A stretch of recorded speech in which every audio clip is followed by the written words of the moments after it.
आज पहिला पाऊस पडल्यामुळे भजी करायची आहे. त्याच्यासाठी मी 4 कांदे इथे सोलून ठेवलेले आहेत. ते मी उभे उभे कापणार आहे. 2 हिरव्या मिरच्या घेतल्यात. आम्ही तिखट कमी खातो, तुम्हाला पाहिजे तर अजून टाका. 2 हिरव्या मिरच्या मध्ये कापून त्या पण बारीक बारीक चिरून घेणार आहे. कोथिंबीर भरपूर घालणार आहे आणि मग त्या मिश्रणात मी काय काय घालणार आहे ते तुम्हाला नंतर दाखवते.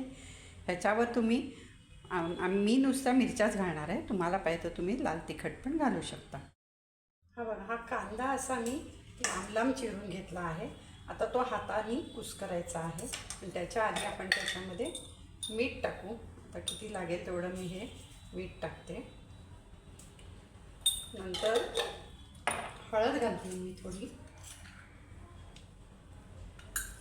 थोडंसं रंगासाठी म्हणून काश्मीरी लाल मिरचीची पावडर टाकते. जास्त नाही टाकत आहे कारण आपण मिरची टाकलेली आहे. तसंच थोडासा मी हिंग टाकणार आहे कारण डाळीचं पीठ आहे म्हणून. आणि ओवा टाकतात काही जण, बरेच जण, पण आमच्याकडे ओवा आवडत नाही म्हणून मी थोडेसे तीळ टाकते ह्याच्यामध्ये. म्हणजे ते भज्याबरोबर तळले जातात आणि दाताखाली आल्यावर क्रिस्पी लागतात. आता हे सगळं जे साहित्य आपण टाकलेलं आहे हे सगळं आपण छान हाताने कुस्करायचं आहे. ते इथे चमचा वगैरे वापरायचा नाही आहे. ते बघा, हाताने कुस्करलं ना की तो कांदा आहे ना असा मोकळा मोकळा होतो.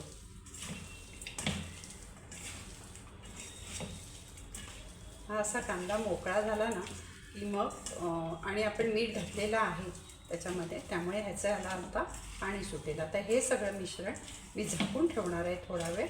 म्हणजे मग त्याला पाणी सुटेल कांद्याचं आणि त्या सुटलेल्या पाण्याला, म्हणजे कांद्याचं जे सुटलेलं पाणी असतं त्याच्यात राहील एवढंच पीठ घालायचं.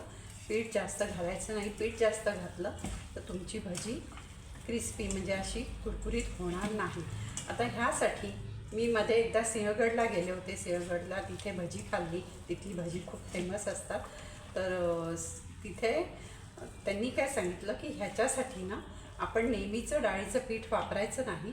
सम्राट आटा म्हणून जे बाहेर मिळतं आटा, तो वापरायचा. त्यांनी भजी खूप छान होतात. ते म्हणाले आम्हीसुद्धा डाळीचं पीठ घरी करत नाही, सम्राट आटा बाहेरनं विकत आणतो आणि तेच पीठ वापरतो. आता आहे बघा, पहिला पाऊस झाला की पाऊस कितीही पडो दे, कमी पडो जास्त पडो, की घरात सगळ्यांना भज्याचे वेध लागतात आणि त्यामुळे ही भजी आपण करायला म्हणजे आपण करतोच. म्हणजे पहिल्या पावसाला त्याप्रमाणे आज आपण आता ही कांद्याची भजी करूया. आता ह्या कांद्याला पाणी छान सुटलेलं आहे. हे बघा, दिसतंय तुम्हाला? असं पिळलं तरी त्यातनं पाणी येते. असं कांद्याला छान मीठ लावून ठेवल्यामुळे पाणी सुटलेलं आहे. आता ह्याच्यामध्ये आपण राहील तेवढं डाळीचं पीठ टाकणार आहोत.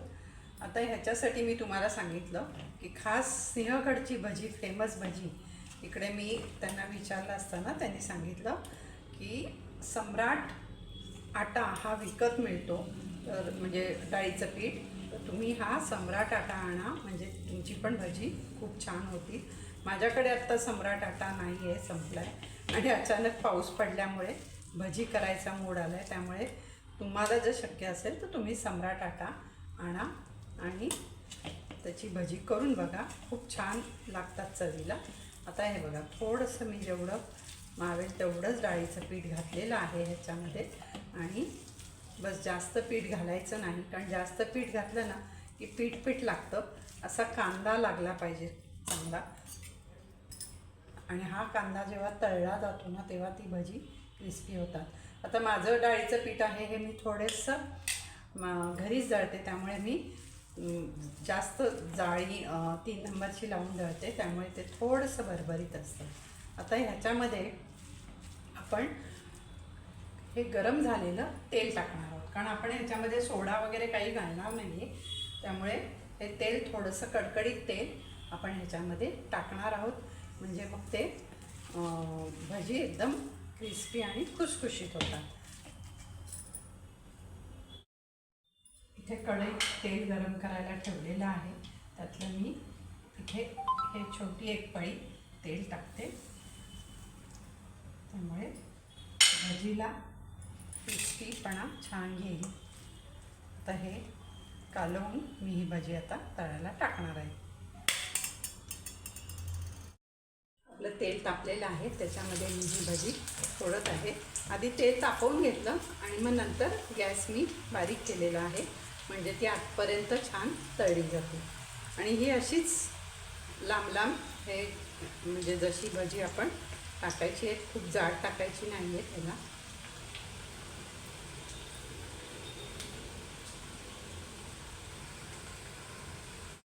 तर आता ही लाल एका बाजूने अशी वरतून लाल झाली तर मग त्याला आपण उलटून परत तळायची.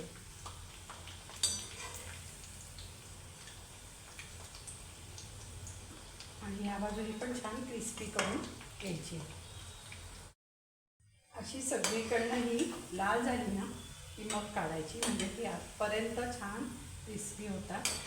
तर ही भाजी आता मी काढून घेते.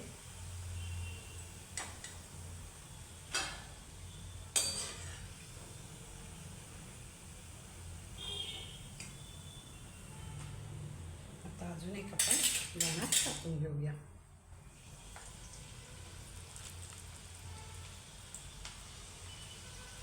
तो कांदा असा आपण तळला जातो तेलामध्ये, ते भज्याचा वास फारच सुंदर येतो. म्हणजे एकदम खरपूस असा छान कांद्याचा वास येतो.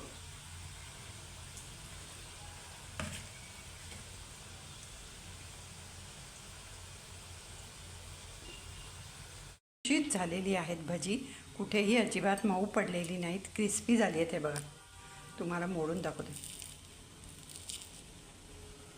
इतकी सुंदर भजी झालेली आहे. तुम्ही पण, तुमच्याकडे पाऊस पडला असेल तर तुम्ही पण अशी भजी करून बघा. धन्यवाद. आम्ही सिंहगडला गेलो होतो, त्यावेळेला तिथे ते लोक भजी कशी करतात ह्याचं पूर्ण मी त्यांना विचारून सगळं घेतलं. आणि प्रमाण काय घालतात, किती घालतात, म्हणजे त्यांच्याकडे असं प्रमाण नसतं. कांदा मीठ घालून 15-20 मिनटं ठेवायचा, त्याला पाणी सुटेल. डाळीचं पीठ खूप कमी घालायचं. डाळीचं पीठ तुम्ही खूप जास्त घातलं की ती भजी अशी जाडजाड होतात. ही अशी तुम्हाला क्रिस्पी आणि छान भजी होत नाहीत. त्यामुळे डाळीचं पीठ कमी घालायचं. तर तुम्ही पण अशी भजी करून बघा. पहिला पाऊस आणि कांद्याची भजी हे एक कॉम्बिनेशन आहे. तुम्ही पण करून बघा. तुम्हाला कशी वाटली ते मला कमेंट करून सांगा. आणि आपल्या चॅनलला लाईक करा, शेअर करा, सबस्क्राईब करा. धन्यवाद.